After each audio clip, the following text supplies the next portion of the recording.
This episode is brought to you by Ariston Specialties in Bloomfield, Connecticut, makers of amazing olive oils and other Greek delights. Check them out online at aristonspecialties.com.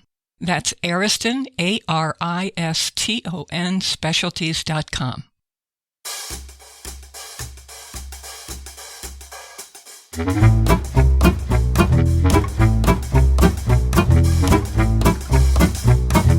Welcome to the all-new Faith Middleton podcast. You can find us at faithmiddleton.com.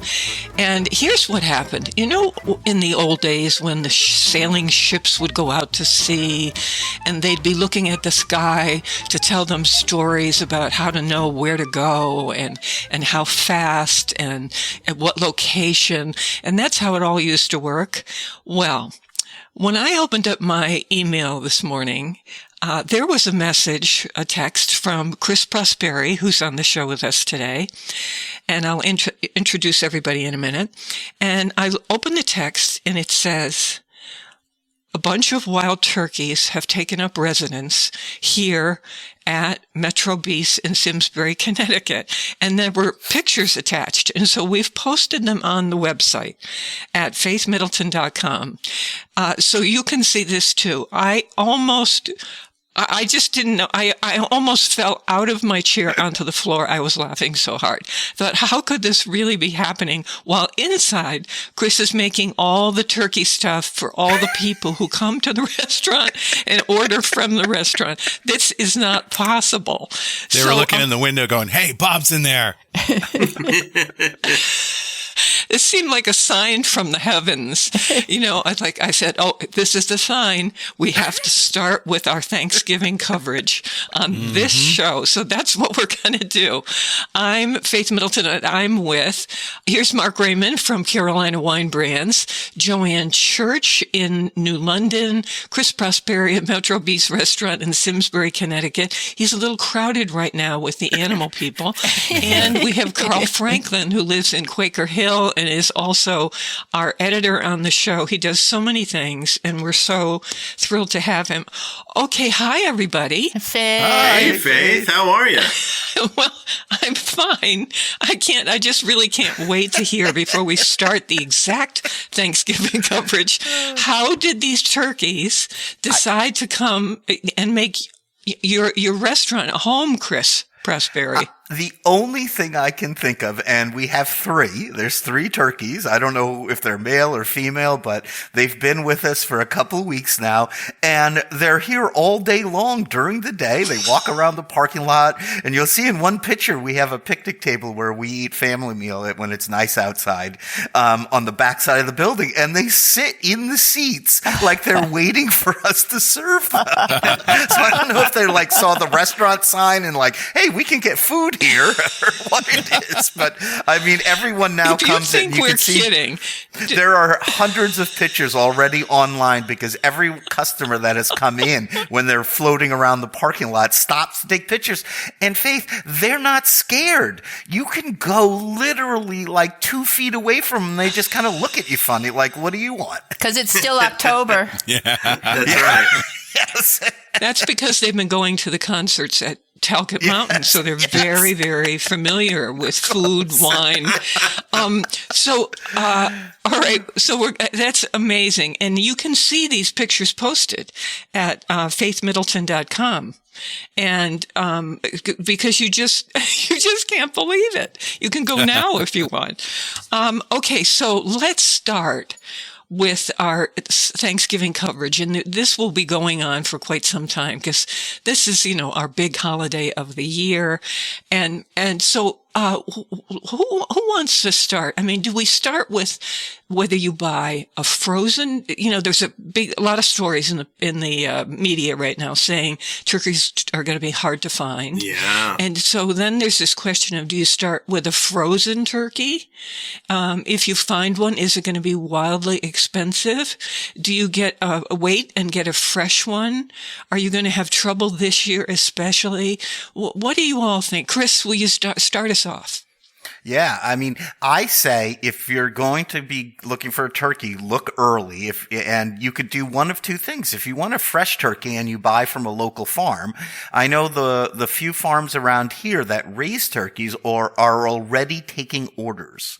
So you can put that order in, and then it'll be ready for you like the day before, a couple days before the holiday. You can do it then. Or as soon as you see it, especially if you have room in a freezer at home, like a chest freezer, as soon as you see one in the grocery store, I would grab it because you never know what's going to go on. There is a shortage. There was an outbreak of bird flu, and we lost a lot of the flocks. So the price is going to be high. One of my servers said he got a 20-pound turkey pre-ordered at a local farm. So this is fresh, organic, the whole thing. Anyone want to take a guess on the price? Drum roll.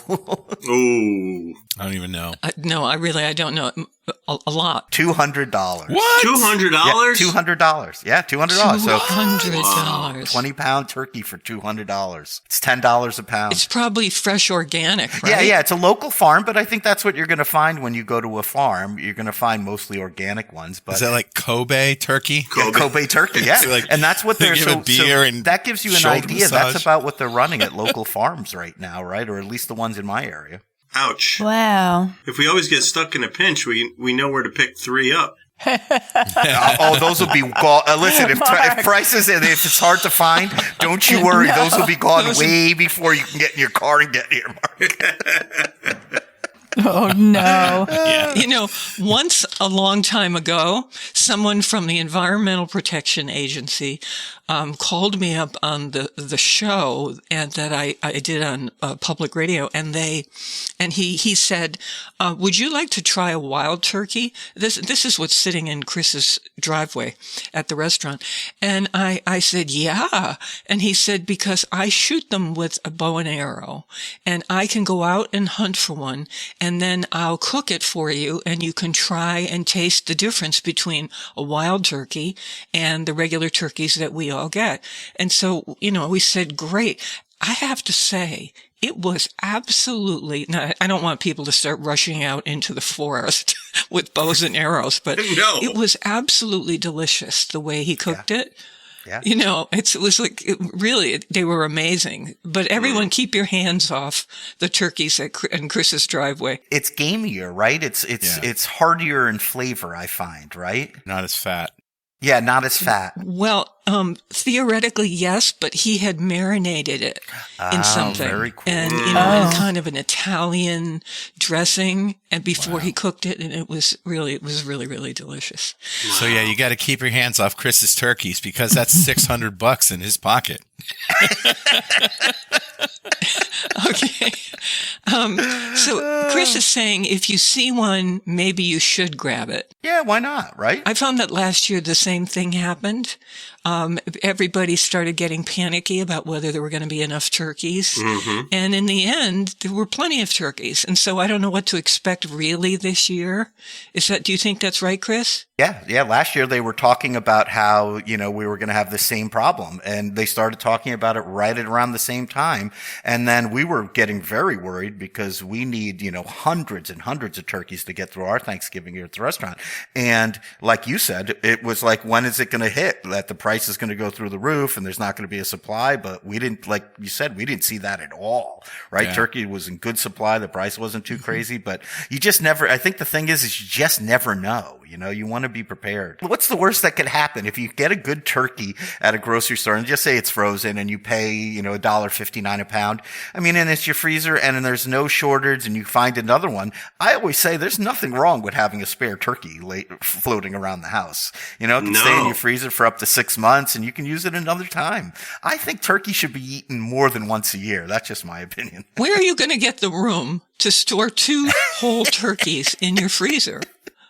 I don't even understand how that's possible. I think you'd have to. A lot of people have chest freezers for extra stuff. I think those are the people that could do this. If you don't have that, there's no way you can cram that many turkeys in a normal refrigerator freezer. But if you have a big chest freezer like a lot of people do, then you can, maybe make room for it this time of year. Yeah, so we're going to have 3 because we have 25 people coming, and we always have 2 meals out of the turkeys, right? So we have the turkey dinner.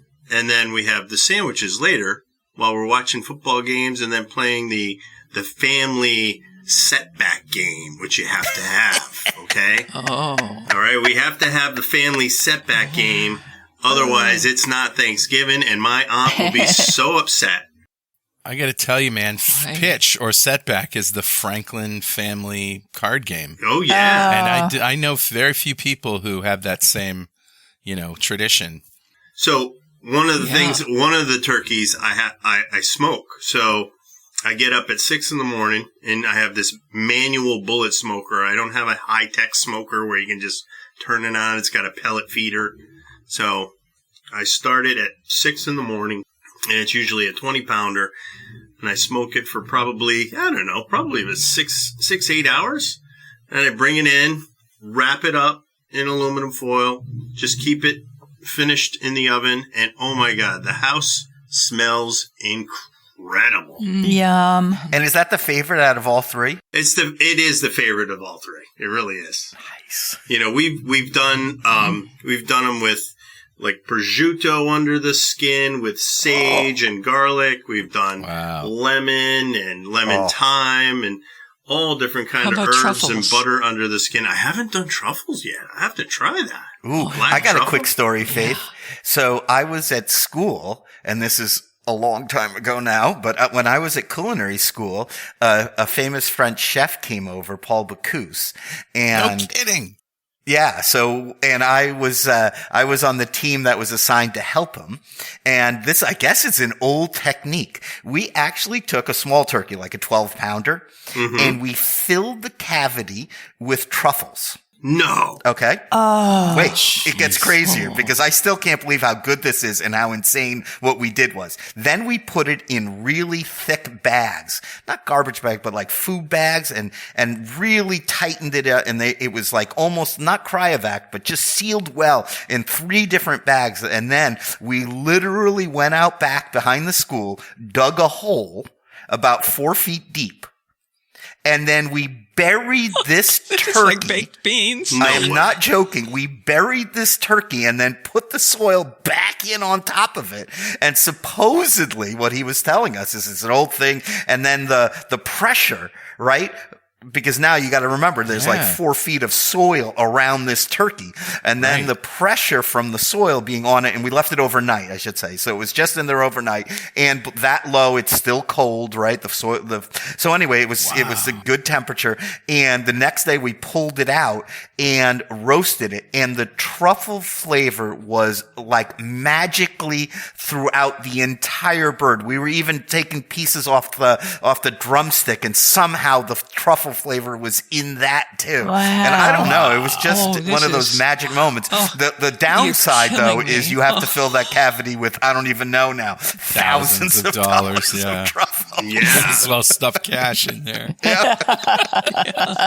I mean, it was a demo he did for the students at school, so it was cool to see, but it was just an interesting way of getting truffles in a turkey. Wow. Wow. I remember we went on a trip to France, and a whole bunch of people, listeners, and we went to his restaurant, and he made his famous frog's legs, and I had never had them before, and they were unbelievable. I don't want to get off turkeys, but the man. Whew.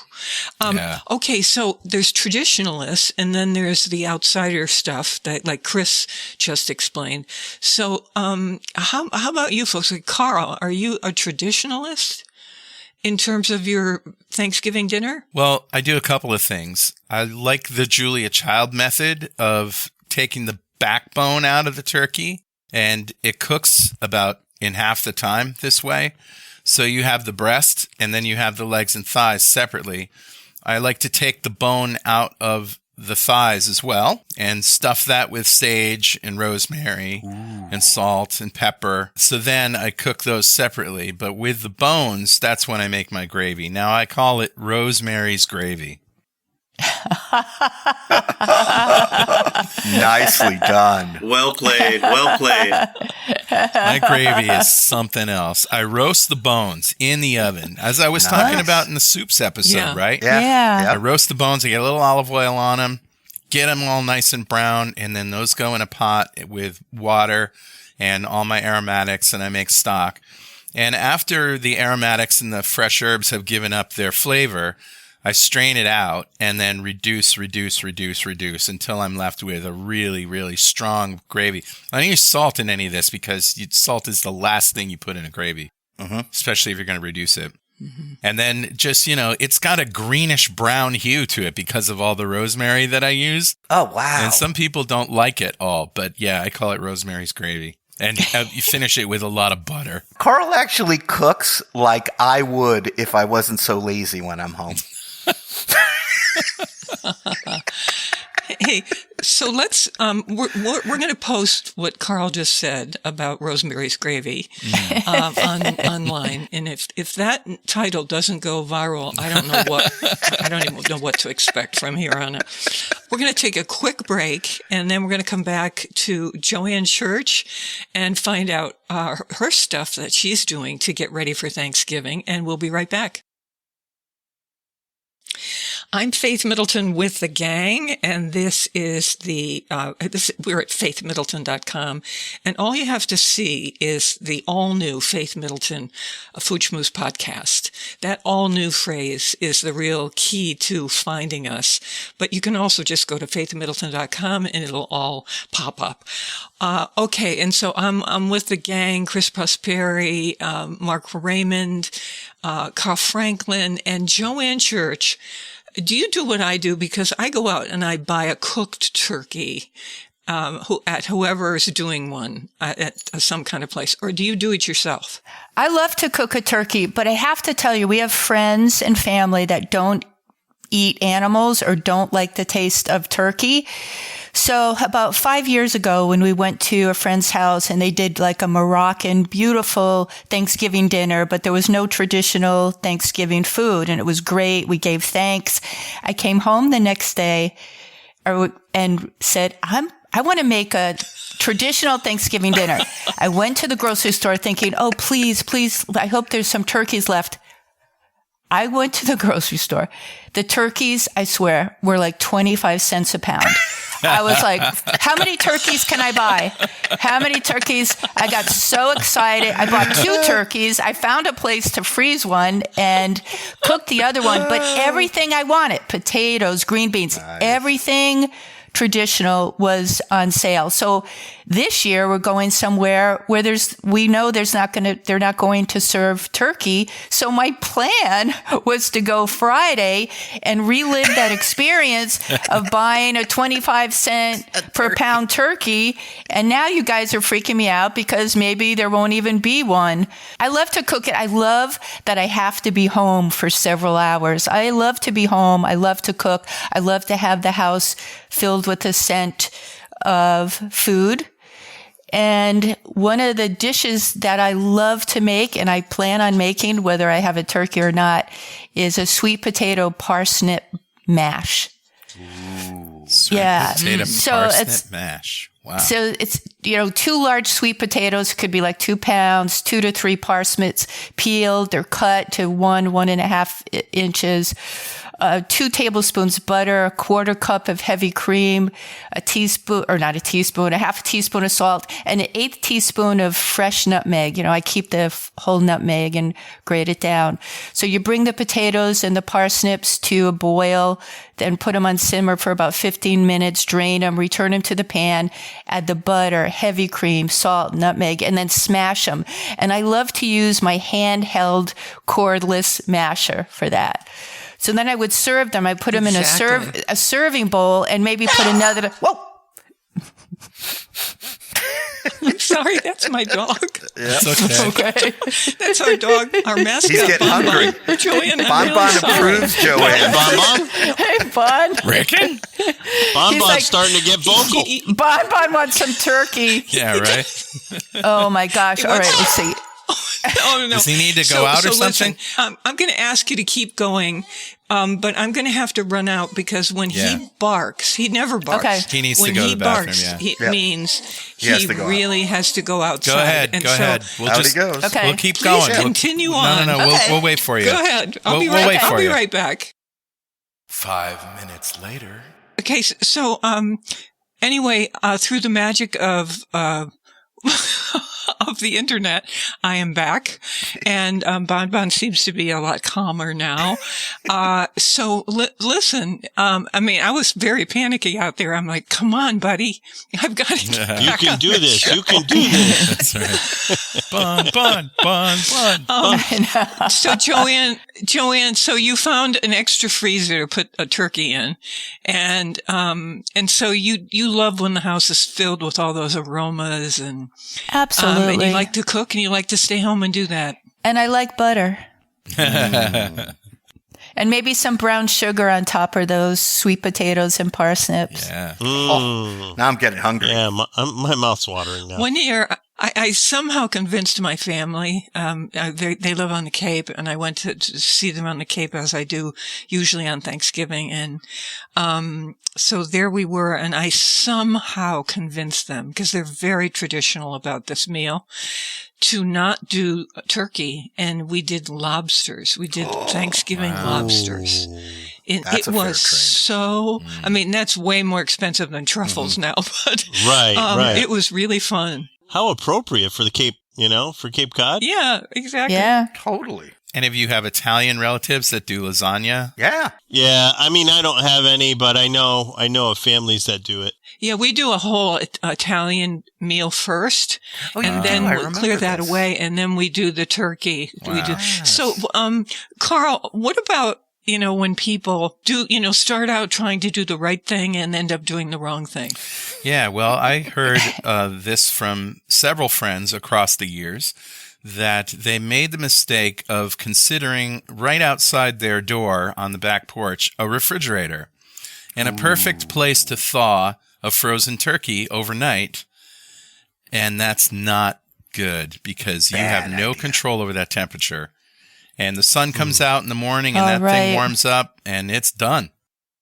Oh, I wasn't even thinking that. I was thinking where I live, that wouldn't last 10 minutes outside because of all the wildlife Oh, we well, have. From there is that. raccoons Right? to fox to bear to Bears. something would get it. Yeah. Yeah. But in the case of my friends, it was about spoilage. Temperature. Yeah. Yeah. It just spoiled. That's the worst. So the place to thaw it is in the fridge, really. Yeah. Yes. Mark, what about wines? I love wines. What Don't do you you? think? Thumbs up. I think wines are a wonderful thing for the holidays. I think don't people should know. drink more wine. I'm sorry. Was Okay, there a question in so there? listen, you're the wine guy. So what are the ideal wines to pair with turkey? I would say there's always opportunities to take advantage of sales. There's, go to your local store, see what they have on sale. All your local retailers are shopping as smart as they can this time of year, trying to get the best deals. But I will say we have seen over the last 6 months some good price increases on wine. So if, let's say you were buying something last year at $10 a bottle, it may be a little bit closer to $15 now. And there's a lot of reasons for that, but we don't need to get into that. Most important thing is find what you like to drink and drink it with your friends, right? And family. So, but for me, when I think of Thanksgiving, one of my go-tos always, absolutely always, is Pinot Noir. I knew Pinot it. Noir is just a great grape, Ooh. whether it's from California, whether it's from Burgundy. But the one I'm drinking right now is from Chile. And this is from Viña Casablanca, and it's called Nimbus Pinot Noir. And it is about a $20 bottle of Pinot Noir, which I think is actually a pretty reasonable price for Pinot Noir right now. Yeah, especially at Thanksgiving. Yeah. Nimbus. I love the glass that you're using too. That's a beautiful glass. That is a Pinot Noir glass right there. Yes. It's a very wide. Wide, bulbous cup, and then it kind of narrows up towards the nose, and it just kind of brings the nose of the wine right into you. It's funny. which is Usually great. I'm the only one drinking wine, and today I had ice cream instead. So Someone had to pick up that. and Mark's got the wine. So. Oh yeah. So the Viña Casablanca from the Casablanca Valley in Chile, which is a coastal vineyard, so it gets a lot of that cool climate fog early in the morning. the Pacific Ocean, it tends to be cold all year round. It influences it, so it cools that really hot climate down in the summer where, they get these really hot temperatures, and then the fog rolls in, covers the vineyard up, protects it overnight, and then as it heats up during the day, it burns off. Very much similar to what happens in California and Sonoma and Napa Valley. Before the fires, yeah. I'll be right over. This is such a pretty Pinot Noir. It's beautiful in the nose, and then on the palate, it's so elegant and lush. And for $20 a bottle, why don't I have that? Why is this not on my desk? Usually we try these wines together. I know. Mark, am I wrong in saying that a Pinot Noir has it's not quite as big and bold as a Cabernet or a Malbec, that it goes really well with as a red wine with turkey, with white meat? With turkey and a lot of poultry, with chicken, turkey, yeah. And dark meat, too. Mm-hmm. It's much more delicate, I think, than a big hearty Cabernet or Merlot or Syrah. But I will say, Pinot Noir can be pretty bold itself. I mean, if you get some of these single crus from Burgundy, they are full-bodied red wines. Wow. And what about white wine? Like a Pinot Grigio might be good? Pinot Grigio's good. I love Chardonnay. How about a Gruner? Gruner's great. Yeah. Our family, Mark, used to get very fussy about this, and we'd call each other beforehand and say, which one are you going to bring? And, and then I'll try and match and do the opposite. And now we just pile in and bring whatever, and bam, it goes in the middle of the table, and people just grab whatever they want. And that's the best. That's great. That's the best. Yeah. I remember last year at a Thanksgiving table, I was drinking a Pinot Noir, and then a Malbec came by, and I thought it was the Pinot Noir, and I ended up mixing the two. Oh. And it actually wasn't as bad as I thought it was going to be. I've done that. Accidents happen, but You nice may have discovered blend. a new blend. Yeah. The Pinot Malbec. Pinot Malbec, yeah. The Prosperi Pinot Bec. Yeah. Another great white wine would be a dry Riesling. A dry Riesling is spectacular with turkey. So the only experience I have with Riesling is very sweet. So you're saying a dry Riesling. So is that like a sparkling dry wine? No. Dry Riesling is a style that you generally will get from Alsace. They do make some dry styles from Germany as well.